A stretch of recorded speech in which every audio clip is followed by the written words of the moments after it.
Para sa mga didilis at mga anti-Marcos, makinig kayo. Tama lang po na hindi binigyan ng Kongreso at Senado PhilHealth. Tama lamang na ginawa nilang zero budget dahil nga meron pa silang 600 billion na pondo na hindi nila ginagamit sa mamamayang Pilipino. Dapat sana ubusin muna nila yon. Dapat lahat ng membro ng PhilHealth walang binabayaran sa ospital kahit 5 duling. Isipin nyo, 74 billion lang hinihingi nila sa loob ng isang taon sa Kongreso. 600 billion yung nahawak nila ngayon. 600 billion, hindi milyon ha. Dapat nga 6 na taon yun 6 na taon silang walang zero budget, zero pondo sila 74 billion lang pala ang gagastusin nila sa loob ng isang taon para sa 110 million na Pilipino. Hindi naman lahat nagkakasakit, konti lang, at sana nga wala nang magkasakit. So, ang mga makikita natin, ang mga tao sa PhilHealth, hindi buaya dahil natatakot sila kay Pangulong PBBM, kay PBBM. Pero kung panahon ni Duque, 0-0 balance yan. Walang reserba. So, makita natin ngayon, ang mga opisyal ng PhilHealth ay takot mangurakot dahil sa bagong admin. Dahil kay PBBM, takot sila. Kaya lamang, tulunggis naman, hindi nila ginagawa ang kanilang trabaho. Kaya ang pera, natetenga lang. Kaya mga didilis, mga anti-Marcos, makinig kayo. Kayo po ay huwag kayong maniwala kay Bonggago. Huwag nyo isipin na mga Pilipino ay inaapi ng Kongreso at Senado. Huwag kayong matakot kung zero budget ang PhilHealth ngayon. Dahil nga may hawak pa silang malaking pera. 600 billion na kayang bayaran lahat ng ospital ng bawat Pilipino. Zero balance. Sobra-sobra pa yan. Huwag lamang nilang kurakutin. Dapat lahat ng naka-hospital walang babayaran kahit 5. Dapat sana bantayan ng COA ito. Dahil ngayon, na zero budget sila. Itong mga tao sa PhilHealth, mag-iisip yan ng kalokohan kung paano nila uubusin ang 600 billion sa loob ng isang taon, 2025. Sa loob ng 12 buwan. Mag-iisip ang mga buhaya kung paano ubusin yung 600 billion. Alam niyo naman, ang Pilipino magaling sa kalokohan. Mag-iisip sila kung paano ubusin, kung paano sila makakalusot sa COA. Sana mabantayan.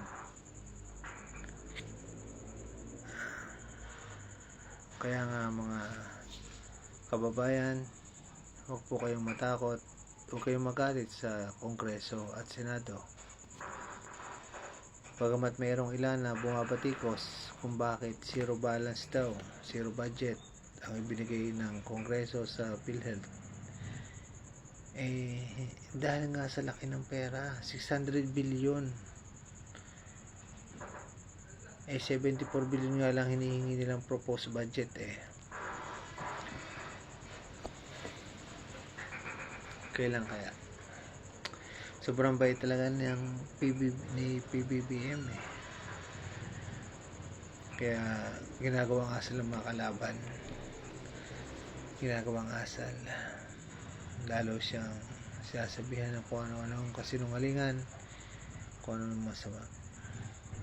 Pero tandaan niyo ito, mga didilis, mga anti-Marcos, hindi kayo magtatagumpay. Tagaan nyo yan sa bato. You cannot put a good man down. Hindi nyo kayo bagsak ang Pangulong Marcos. Bakit? Kamo? Dahil siya ay man of God. Siya ang ginagamit ng Diyos upang iahon ng Pilipinas sa kahirapan. Upang ang masambahayan ng Pilipino, ang mga lahat ng Pilipino, ay makaramdam ng ginhawa sa kanilang buhay. Makaramdam ng kaligtasan laban sa mga masama. Kaya kayong mga talangka, tigilan nyo na ang paninira, pambabatikos sa Pangulo, sa aming Pangulong Marcos, pagkat mapapahiya lamang kayo. Tagaan nyo sa bato, kayo din ang mapapahiya. Ginagawa na nga, halos araw-araw na gumagala si PBBM sa pamimigay ng ayuda sa buong Pilipinas. Lahat ng proyekto ng gobyerno, mga pabahay, mga irigasyon, mga ayuda, bigas, isda, lahat ng tulong ibinibigay niya sa Pilipino. Pero kayong mga tulong guys, hindi nyo pa rin yung nakikita. Kayong mga talangka ay nagbubulag-bulagan. Sobra na. Bagay, hindi naman kayo mawawala eh. Dahil yan ang nasusulat. Kahit gaano kabuti ang isang tao, hindi mawawala ng kalaban ng mga inggitero o inggitera. Kaya lamang, sinasabi ko nga sa inyo, dapat sana itigil nyo na yan, paninira sa aming Pangulong BBM. Dahil kayo din ang mapapahiya, kayo din ang mapapagod, kayo din ang magagastusan.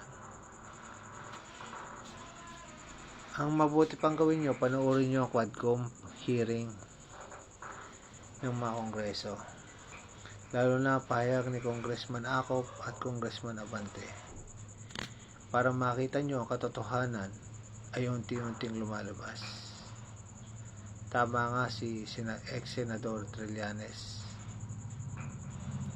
tama nga si Congressman Acop, tama nga si Congressman Abante, na tayo ay nabudol ng nakaraang administrasyon. Kahit ako, dati akong DDS, pero mula nung nag-lockdown, mula nung nagkaroon ng scamdemic, hindi naman pandemic yun eh, plandemic, scamdemic, kalokohan lang yan mga kababayan.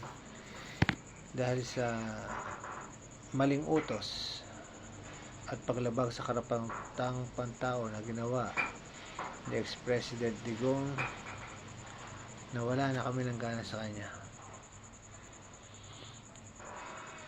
Kaming dati kang supporter kami niya, wala na. Dahil sa kanyang mga salita at pananalita na maling-mali. Naging sunod-sunuran siya sa China. Naging puppet siya ni Duque. Si Duque na humawak sa kanyang leeg, na lahat ng kanyang utos ay sinusunod niya. Kaya masdan nyo nung panahon ni Duque at panahon ngayon, ang laki ng diferensya, ang laki ng pondo ng PhilHealth, 600 billion, isipin nyo nga yun, hindi ginagamit. Ay, balikan nyo ang panahon ni Duque, 0-0 balance ang PhilHealth. Kaya sana kayong mga taga PhilHealth, gastusin nyo ng tama ang pera ng bayan. Dapat 0-0 balance ang mga taong nakakumpanya sa ospital sa buong Pilipinas.